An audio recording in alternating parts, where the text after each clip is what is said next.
Barak, you said, and you're quite right, that every religion has its extremists.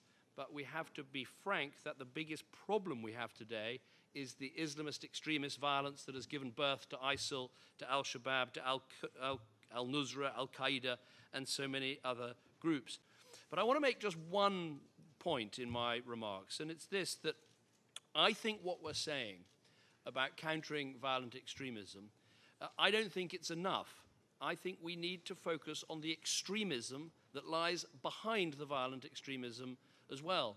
Why do I say this? Well, I say it because the boy who straps a bomb to his chest and blows up an Iraqi town, the guy that stands in the desert with a knife having just beheaded a British hostage, or whoever, they don't get there from a standing start. They have extremist views and an extremist mindset before they make that final decision to be an extremist terrorist.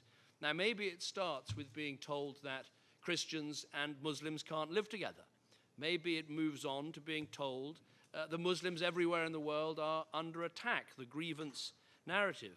Sometimes it's being told that the terrible attack that took place in this city on 9/11 was somehow a Jewish conspiracy. And then it goes on to being told that violence is sometimes justified, that a suicide bomb, if it happens in Israel, well, maybe that's not so bad. And you get an extremist mindset that then moves on to the belief that taking part in violent jihad or joining Isil or joining any of these other franchises, Al-Shabaab or others, is justified. And my point is simply this: we have to stop this process at the start, not at the end. So, of course, we have to win militarily, we have to have the political solution, we need all the propaganda I've spoken about, but we also need to challenge the extremist worldview right at the very start. What does that mean?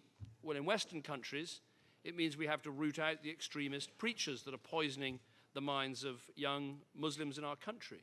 We have to build more integrated societies so young people feel they truly belong. And we need to make sure we don't allow the incubation of an extremist worldview even before it gets to justifying violence. We've got to get it out of our schools, get it out of our prisons, get it out of our universities. I believe in freedom of speech, but freedom to hate is not the same thing.